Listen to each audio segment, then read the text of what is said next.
Okay, guys, welcome to the podcast, Jess Diamond. Ladies. We're so happy to have you here. I'm so nervous, but Like everyone, I feel very excited. you don't have it's funny because you know where it's going, but you just have to talk to us. I know. And then just don't worry about all and the- you guys are the best, and you're so supportive, both of you. So thank you for inviting me. I'm Even so though happy. you both were just like, Lanny, go easy on me. I have no idea where you're going with this. Like, Lanny, you're out of left field. like, What's gonna come out of your mouth? like, but am it's I okay. an online I'm ready. bully? Go eat. I'm like, no, wait. Jess brought you flowers to, well, it's not that To you're ease the blow? Well, it's that you're just unpredictable, I think is the That word. sounds really. I don't love it's that in the best way, adjective, But not in a bad way. erratic. Maybe? Listen, I've heard you I don't think freestyle, that's so the it's word. like that. Okay, so what Jess is referring to is at my 40th birthday party, Jess and her husband Dave, and I am like trying to be best friends with you. Like I'm really, you know, those people who you just love. We have a special. connection. Yeah, we're Jess, special friends. I know Jess calls me her special friend, which also sounds kind of strange.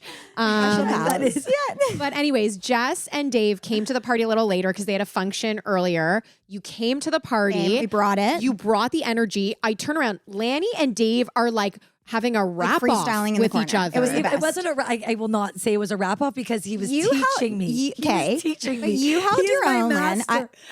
He encouraged the flow to come, but I was astonished. Like I'm really into music, and when I see raw talent like that, like I lose my shit, and like because it was improv. It was- improv. oh, that's what he is does. a He doesn't to write be a- lyrics. To be a lyrical genius of the Genius. mind and be able to apply everything in the situation so intelligently, witty, funny, like on the nothing is a better Sorry, skill. he made up That's what I'm lyrics saying. on It's the freestyle. spot. Do you know what freestyle is? Sorry, I just assumed he was.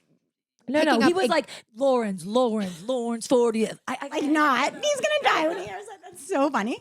He's actually so well spoken. He's like, this it's like party he's is dope. he's We're reading gonna hope that poetry. We're gonna give thanks to the For hip-hop. It's like it's got like really good flow. It's not like and it's intelligent. So there's Right. wit. So that's what I'm saying. Like I really respect the like the quickness, It's in his head, out of his mouth type of response It's to very things. like Lin-Manuel is like his hero. He's gonna love Yes. this ode to Oh. ED. Yeah. But yes, Dave's a lyrical genius. For those who've heard him, Double D. Okay, that. well, So we're that's gonna what move I on was because trying to- yeah. he also just opened up a wellness center. I feel like you Oh, guys yeah. are, Okay. there's a lot going on there. But that maybe was, we should anyways. have him. No, part two. Yeah, part two. Okay, but Part you dos. are on not as Dave's wife, but as an educational consultant. You just launched your own business. You have a did. background in education. You have so much knowledge. I feel like kids are going back to school right now is kind of like when Yeah, this is the time. this is the time like to consider applications, things for next year. So we thought it was very timely to have you on. I am personally working with you and you've been incredible.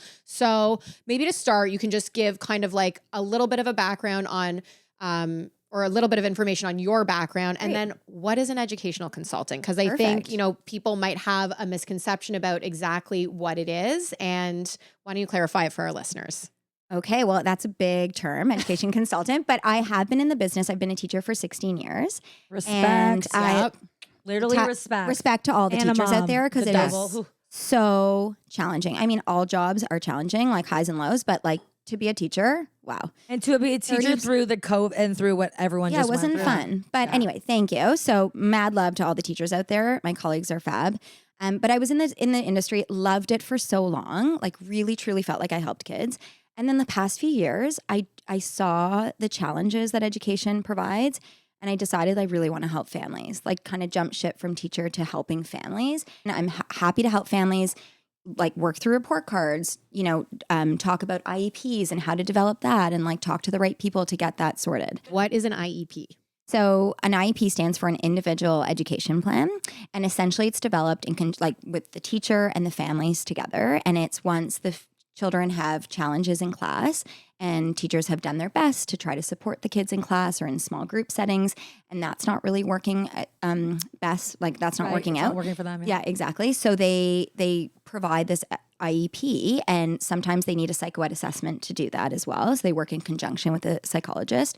and it actually provides modifications for the curriculum for these kids. Mm. So it like limits the That is expectations. so huge. Yeah, and like the assessments are less because honestly, it's really overwhelming. Not all kids fit into a box, Yeah. into the same box. It And is- we're currently dealing with that with one of our children Totally. where it's like we needed an assessment because things were not working out in the classroom and we had to understand like where the Why? learning issues were and what was the reason. So I guess with these IEPs, it can be any age where people are talking to, or is it typically earlier? It's typically starting from grade 1. Okay. You don't really find a lot of IEPs in kindergarten unless there are other challenges, like Right. outside, like, you know, parents knew before they entered kindergarten. So then they'd have an IEP developed.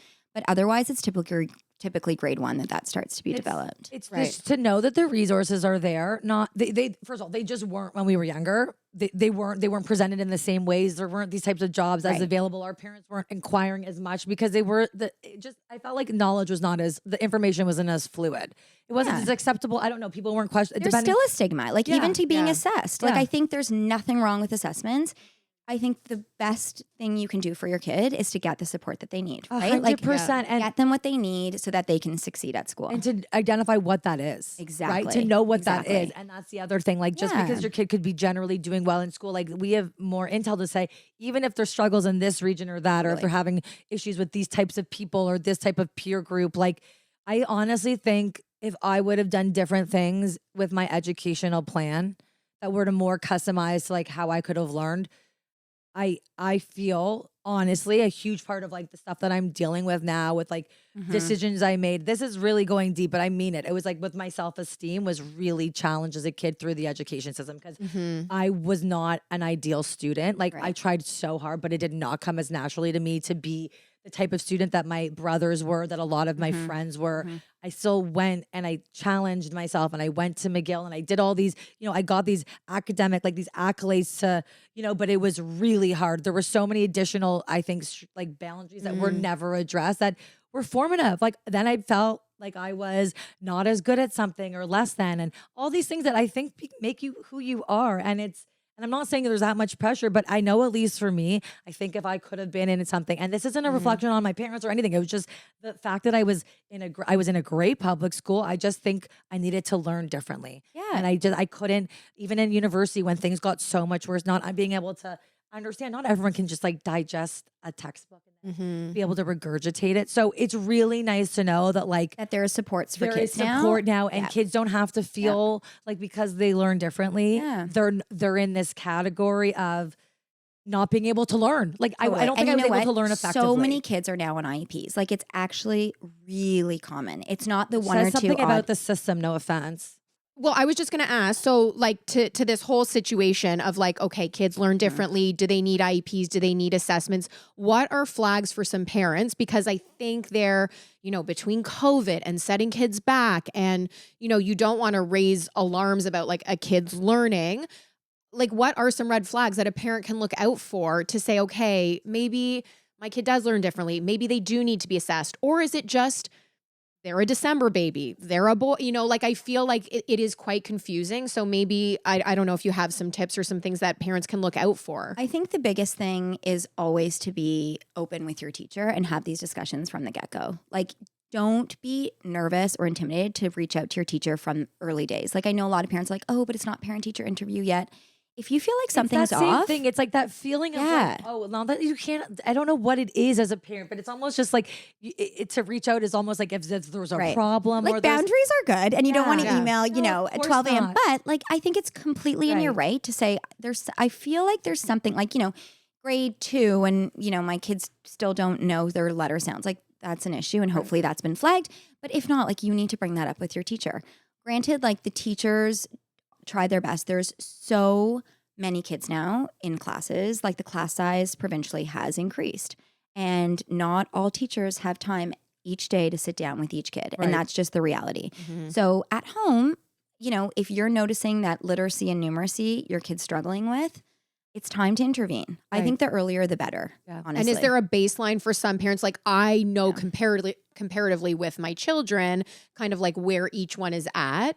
But is there somewhere where you can say, okay, this is the baseline for what a grade 2 should know, Well, what a that's the grade 3 thing. should I know? don't know, but like at least that's where the teachers, right, should be like the teacher should be the one to say your kid is at the barometer where the other Yeah, and children there are like benchmarks with reading for each year that kids are supposed to meet. And so just ask your teacher because they do How assessments would you know? Like for three the, times a week, 3 times a year at least, right? And right. so they know these things. Like honestly, right now it's September. Teachers are doing assessments right now. Right. Yeah. And they don't always communicate that, and parents aren't always aware what reading level their children are at. But Right. it is in your right to ask that. Right. Like, what level is Yeah. my kid reading at right Right. now? And the teachers are welcome. Like they need to tell you that, and they for will. me- They're and that's then then if there's a plan through the school or Totally. in my situation with my eldest, he was really strong in math, but not his reading was behind after COVID. So I made the decision to do Kumon to just help supplement that. And it was challenging because it was more school outside of school at a young age. But we figured it out where it got him where it needed to with the support of the school. But it was something I had to take into my own hands. I was like, I could or I couldn't do this. I know this is now going to be instead of soccer or something he would have preferred to do. And but it benefited him, and now he has a lot more confidence in school. That's great. In that area, and the report is that he's happier because he's confident. So, and that was a decision as a parent, and I don't know if it was that or just it took time over school, but it's being kind of involved and knowing where they stand, so that you can kind of be their little advocate for them because they have no idea. Absolutely. And that's also where I come in. Yeah. I'm here to help families advocate. I know the system. I want to help that through. And then the other thing I do, going back to our first question, Yeah. is I'm helping families find the best fit. So it's not always the perfect school. It's the best school for your kid. And that doesn't mean all your kids are going to end up at the same school. Yeah. Like, let's be real. We need to find a Convenient, school but that's not always so drop-off. convenient. Yeah. But if it doesn't work and you can, do more than one drop off, that's what might work best for your kid, right? Yeah. And then, helping families through the application process, switching schools is becoming really common. Like, I think families have a mindset like, okay, this is the elementary school and this is the high school, or this is the elementary school that will then lead to the high school that they'll graduate at. It's not necessarily like that anymore. Like, our kids change. It's fluid. Right. We need to be open to that. Okay, I've got a question in terms of this because I feel like this is like a burning question that always people think about, like whether to send your kid to private school, and if you want to do the system, play public and private, when's the best time to do it? Do you get your kid in at SK when there's no real chance that they can't get in, or do you wait for to invest when they're in high school so that they're graduating with that? You hear oh, did you know how important it is for kids at that age to be in a single sex environment? Because boys, they need to be bouncing on balls to learn. And then it's yeah, but that's not how society works, because society is with boys and girls, and that's how you know what I mean? These conversations. There's a lot of conflicting There's a opinions. lot of conflicting things and a lot of different answers because it's just that there's not one right answer. And I think the thing with private school, it's a huge financial undertaking. It's crazy how much it costs to send your kids to independent or private schools. So you got to do what's right for your family first and A foremost. huge investment. Huge. And for some kids, they thrive in bigger classes. Like the fact is, a public school class in kindergarten can get up to 30. The cap is 29. It can get, go even above that because there are 2 bodies in the class. Some kids, yes, bring it on. Like, the more kids, more social interactions, they thrive. Other kids, not so much, especially if they If you need need help. that academic push. Totally. So I'm 2 schools of thought.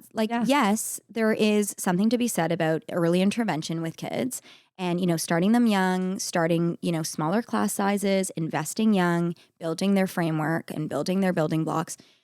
But it's also, as we said, a huge financial undertaking. Right. And then again, if it doesn't work for your kid to start so young, it's okay. Right, Start to do them that later for 12 years Yeah. versus 5. to do And it then- later. And then you have 3 kids times, I am so scared of it's nuts. It's you know what I nuts. mean? It's nuts. Totally. So, but what about this? What about if there's an alternative? You're in a public school, you can't afford the next step up to go to the private school, which is in Toronto, 30, 40K a year per kid. Let's be real. Yeah. It's very expensive. Public school, we give our tax dollars away, right, to pay for. So it's a lot for us here. And what are the options for these people that can't do that? But let's say, are there a Kumon? Are there these supplemental programs that you can then refer to these families to say, It's a great question. and And that's that's tutoring to some degree. Totally. How And can that's we make also- up for it? That's also part of what I do Cool. as an education consultant, but I find programs for kids. Cool. So families will come and say, you know what, I can't afford the jump Yeah. to private. And, and frankly, my kid's thriving socially at the public school setting and they have a big class, but that's okay. And I'm great with that. Cool. Like that works for your kid. Yeah. Awesome. So let's find supplemental programs. Right. So whether that be sports programs, whether that be academic, Yeah. usually I would say families are more, when they reach me, it's more the academics that they're more interested in. Because, although it's not easy to sign up for sports these days, it's like more available, maybe is the right word. And people just don't know what academic program to choose. So that's where I'd meet with the families. I might even meet with the student and look at report cards and decide maybe Spirit of Math would be a great option for you because that really pushes kids to the next level, right? It really challenges kids, but it's also 2 times a week. There's a lot of homework. So not all kids can do that, right? So maybe a program like Mathnasium that's like a little bit gentler, I'd say, but also reiterates the basics and practices all that Yeah, like stuff. even So like to know the difference between those two things that I drive by every single day on Right. Eglinton, and I'm like, don't know the difference. And like, I choose Kumon because it was like a household Milan. name. Yeah. Like, Right. And Kumon's great too. Like those are basic facts. I like that they're reading drilling. and English together, and it was like, and they do literacy and numeracy. So that's really great. Yeah, there are so many programs. Like I remember talking to you, there's Reading Foundation, there's Yes. Angus Lloyd, there's Also a million great. kinds of tutoring. So I think it's also good. It's aligning overwhelming. whatever tutor you're supplementing with how the school is also teaching it. and how you're implementing. That's also the biggest thing is like how you're doing the little things at home. Like with like, it's not like, I'm not a teacher. It's not our work to be teachers. That's how I put it. Like I feel the same way, and I'm a same teacher. with It's not my everything. job to teach. No, like you're it's right. not, but I want to support and I want to have those foundations at home. So like I love bedtime in terms of the reading with the kids, but I try to like Make it fun. make it fun. Like I just, and then there's Kumon because it's a lot because you don't want to overwhelm them all. Yeah, and I with also this. don't want to overwhelm parents that feel that I have to sign up my kid for like all these academic. Well, and I programs. think you also don't That's want not them true to either. hate. Like with Right. one of my kids who's Yes. really struggling with reading, I was looking at a program that had a lot of intensive reading, and the psych ed assessment, the person was basically like,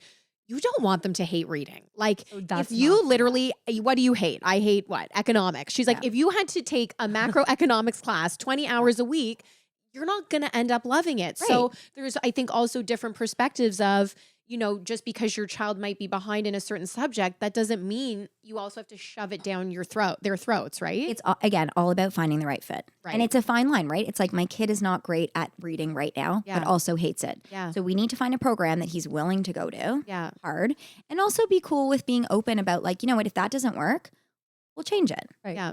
Like I think it's cool to just move around and not be so set. Right. There's tons of options. Yeah. I mean, they're actually, in terms of the private schools though, in Toronto, there isn't. I would say we don't know. I think depending on what you're looking for. Yeah, No, it's but I just so mean, they're like- private and independent. So there's a difference between private and Talk independent. about me about independent. What's an Yeah. independent? Like a St. So Mike's? independent schools is actually the school that our kids go to.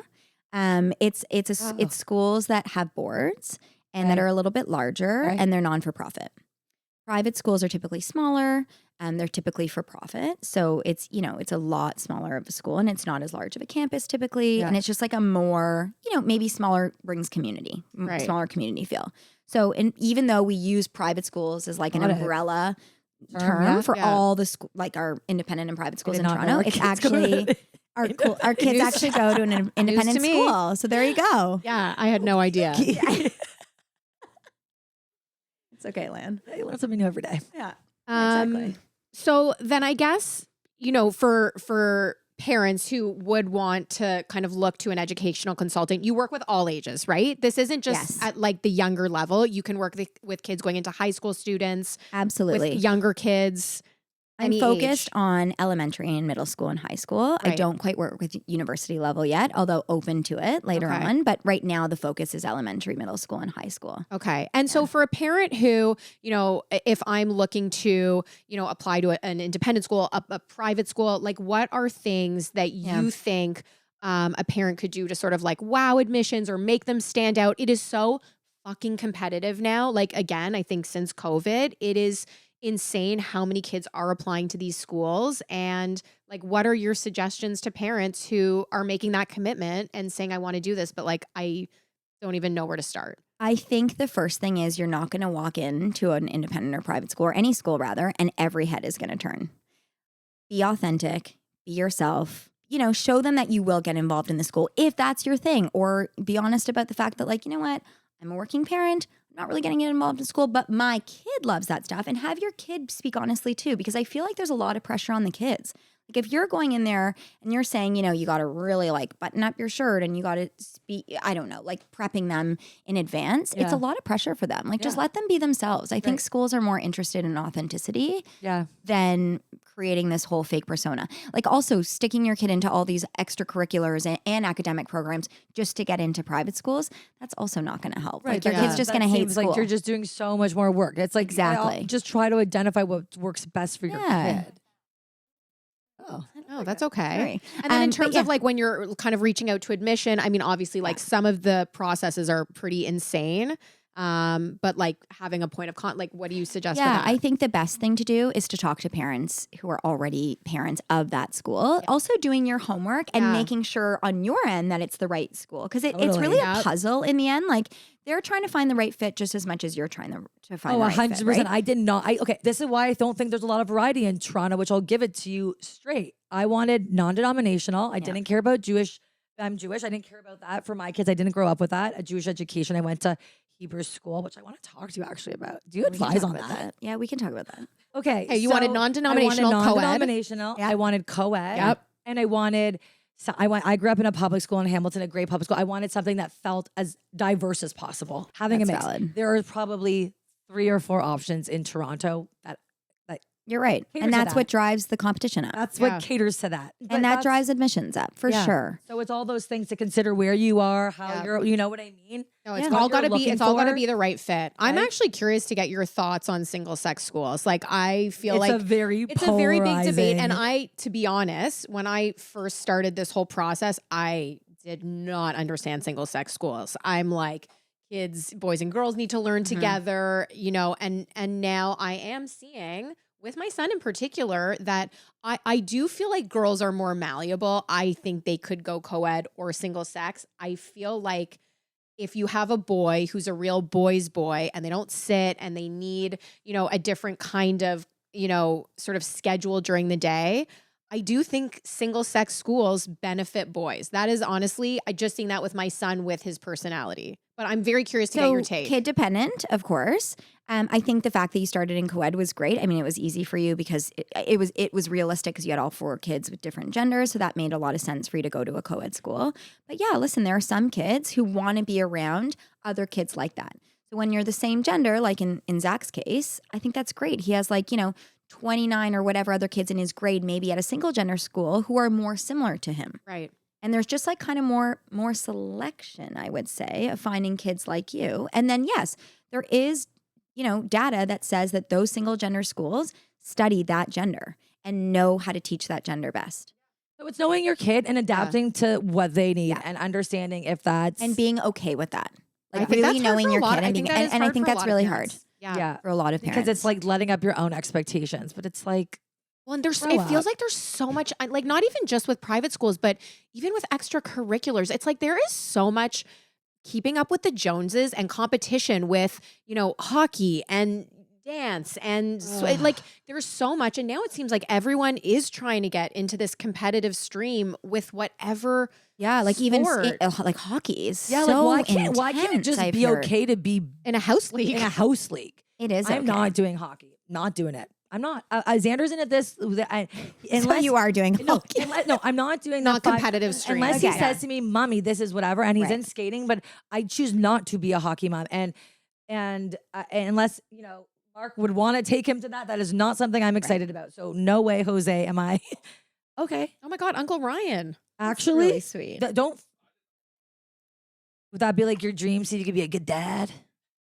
Yeah, and some kids, maybe to your point, Ryan, really thrive in that environment and love the competition, and it also kind of keeps them out of some trouble. I think it's but it's not necessary. Like it's one not of my necessary. kids works of course very not. well in a competitive sport, and my other, I was trying to put them in a competitive sport, and it wasn't working. And I'm like, why am I forcing this? You can just do this a couple days a week, and also chill. Especially with one of my kids, when I saw in school that academically something was potentially hurting their confidence. That's what it is. Yeah, because at the end of the day, I'm like, you will learn math. You will learn to read. You will learn to write. But is it is your level of where you're at right now fucking up how you feel about yourself? That's a good barometer. I like talk that. about that Honestly, a lot. how that's literally all I care about. You don't have to be the best at everything, but are things starting to make you feel bad That's personally? really good. That's insightful. I like that. Because Yeah. that's just like, that's really addressing with your, what then makes them happy. And that's what it all comes down to. None of this shit's going to matter. It's not easy. It's not easy to how to